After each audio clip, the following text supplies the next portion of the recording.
تو والدہ ماجدہ کا سایہ سر پہ شفقت کیے ہوئے تھا، واپس آئے تو والدہ کے سائے سے بھی محروم تھے، والد کے سائے سے تو پہلے محروم ہو چکے تھے۔ میں صرف ایک واقعے کی جانب آپ کی توجہ مبذول کرانا چاہتا ہوں۔ اصحاب علم و فضل کا یہ مجمع ہے، صلح حدیبیہ آپ کی نظروں کے سامنے ہوگی۔ کفار نے سید دو عالم صلی اللہ علیہ وسلم کو مکہ مکرمہ میں اجازت نہ دی، سرکار واپس جاتے ہیں۔ ایک مقام آتا ہے جہاں سے ایک راستہ مدینہ طیبہ کو جاتا ہے اور دوسرا راستہ ابوا کی جانب جاتا ہے، جہاں آپ کی والدہ ماجدہ مدفون تھی۔ سید دو عالم صلی اللہ علیہ وسلم کے قدوم میمنت لزوم رک جاتے ہیں، اور میں یہ عقیدہ رکھتا ہوں کہ جہاں سرکار کے قدم رکتے ہیں وہاں کائنات کی نبض رک جاتی ہے۔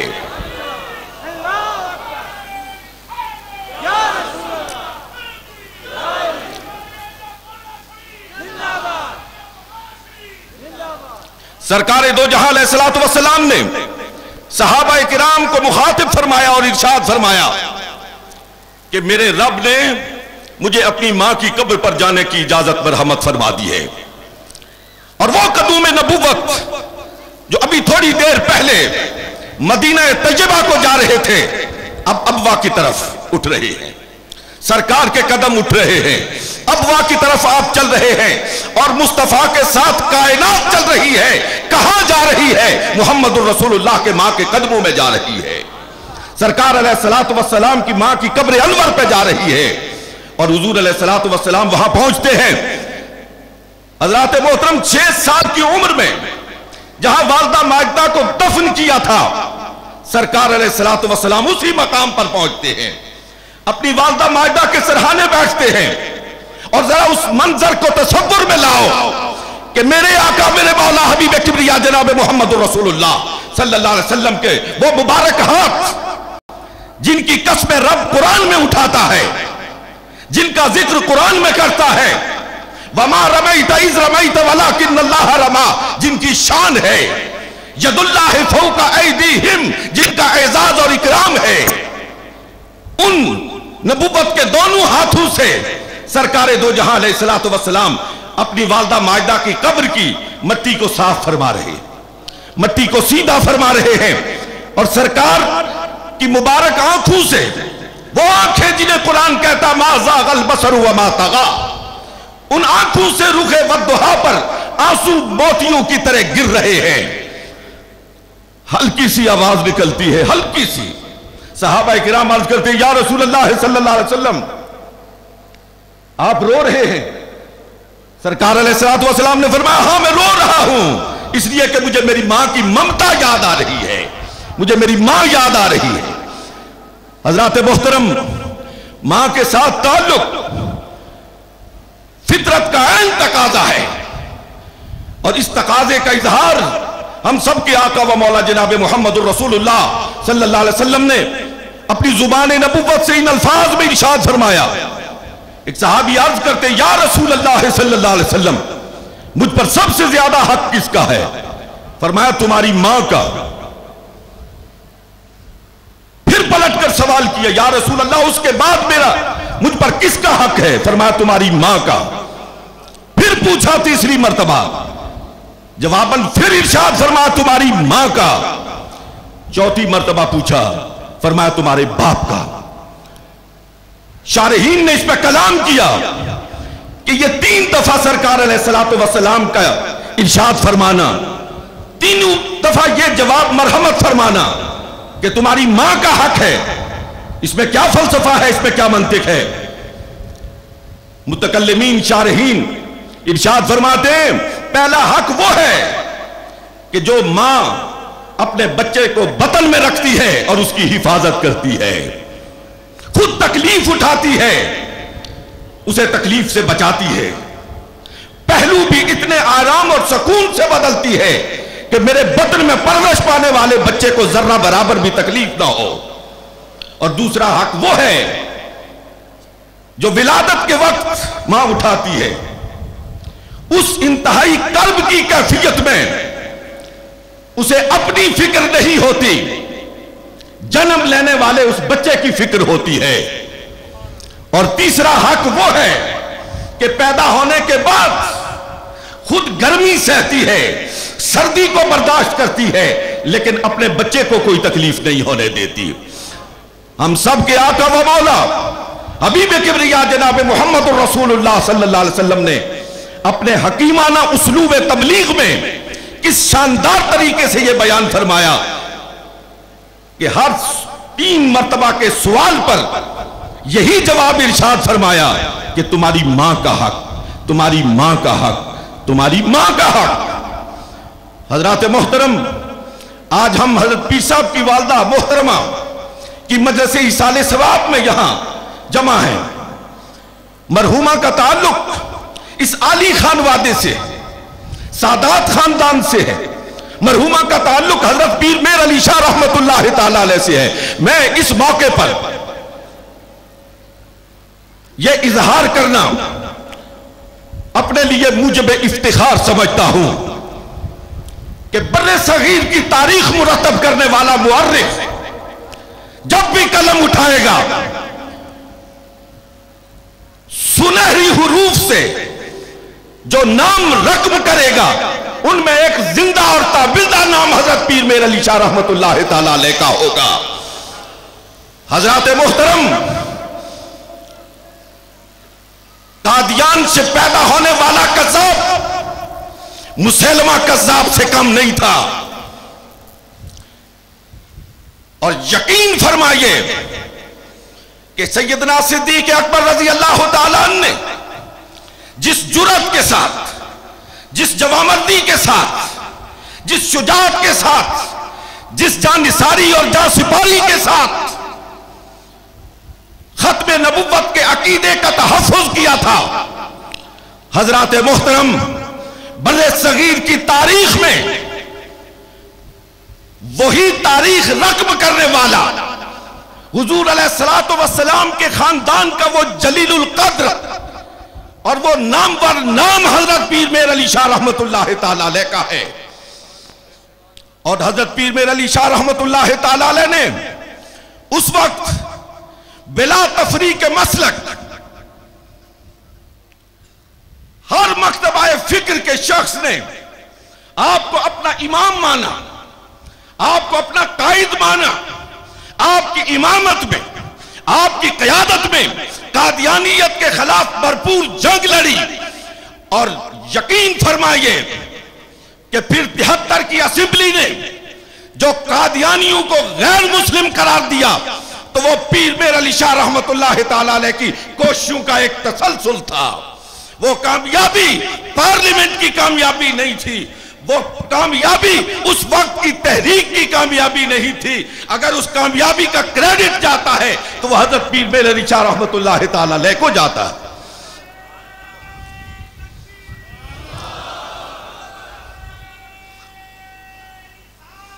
حضرات محترم، آج میں اس مقام پر کھڑا ہوں جہاں حضرت پیر میر علی شاہ رحمت اللہ تعالیٰ علیہ کی نیابت اور آپ کی خلافت کا صحرا اس عظیم ہستی کے سر پہ سجا جسے دنیا بابو جی کے نام سے یاد کرتی ہے۔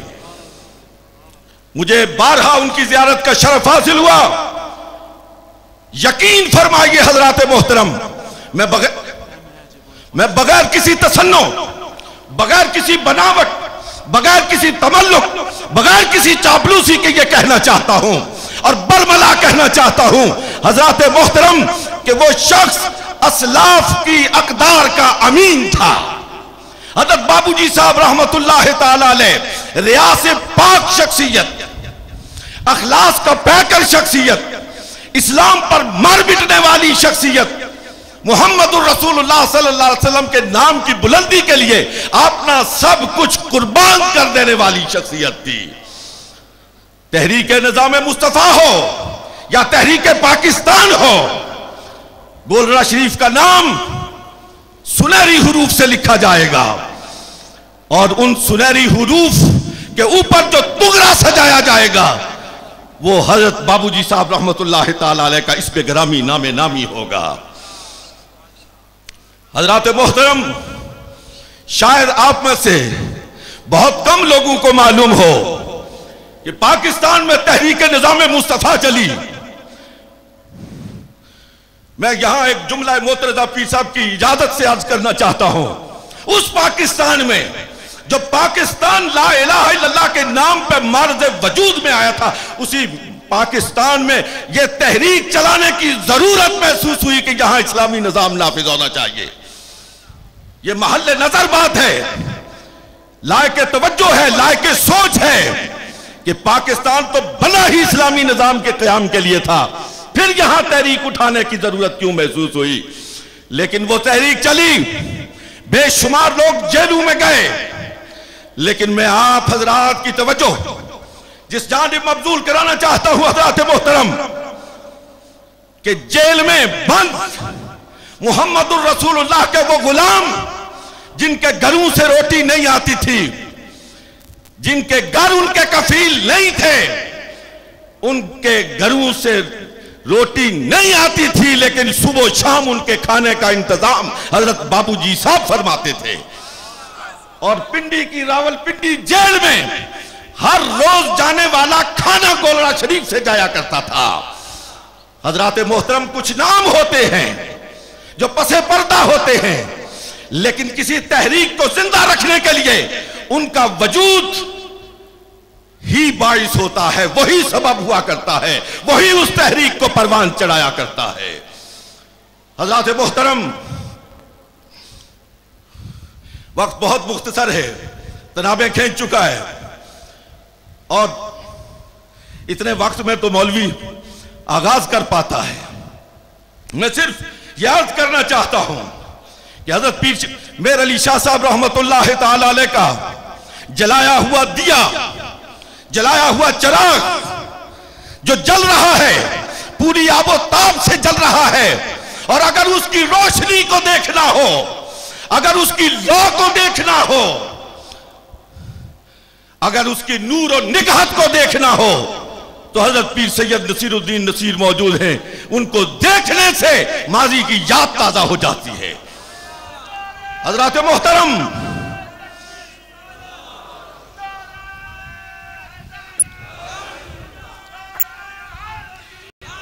حضرات محترم، اس میں کوئی شک نہیں کہ جب کوئی نعت خوان پورے آہنگ کے ساتھ ذوق میں، مستی میں، کیف میں، سرور میں ڈوب کر کہتا ہے سبحان اللہ، ما اجملکا، ما آسنکا، ما اکملکا، کتے مہر علی، کتے تیری سنا، گستاخ اکھی، کتے جا لڑیاں، تو گولڑا شریف بکائے نور بن جاتا ہے۔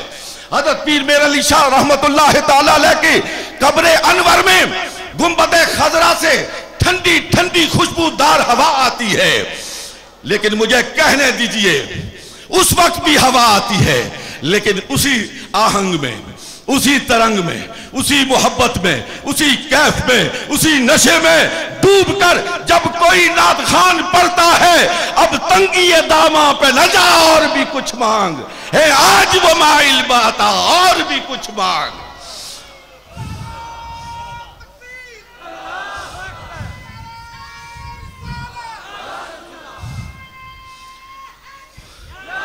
حضرات محترم، یقین فرمائیے، میرا وجدان کہتا ہے، میرا دل کہتا ہے، اور پورے ایمانی قوت سے کہتا ہے کہ مدینہ طیبہ سے خوشبو بھی آتی ہے، اور حضرت پیر میر علی شاہ رحمت اللہ علیہ جھومتے بھی ہیں، جھومتے بھی ہیں کہ میری مسجد آج بھی خالی نہیں ہے۔ اس وقت بھی مسلمانوں کی نظریں گولڑا شریف پر تھی، آج بھی مسلمانوں کی نظریں گولڑا شریف پر ہیں۔ وآخر دعوانا ان الحمدللہ رب العالمین۔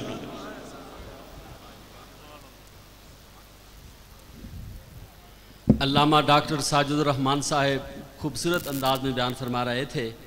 اب مولانا حافظ سراج الدین صدیقی صاحب اور ان کے رفقا محبت برے انداز میں اجتماعی طور پر نعت شریف کا نذرانہ پیش فرمائیں گے۔ حافظ سراج الدین صدیقی اور ان کے ساتھی۔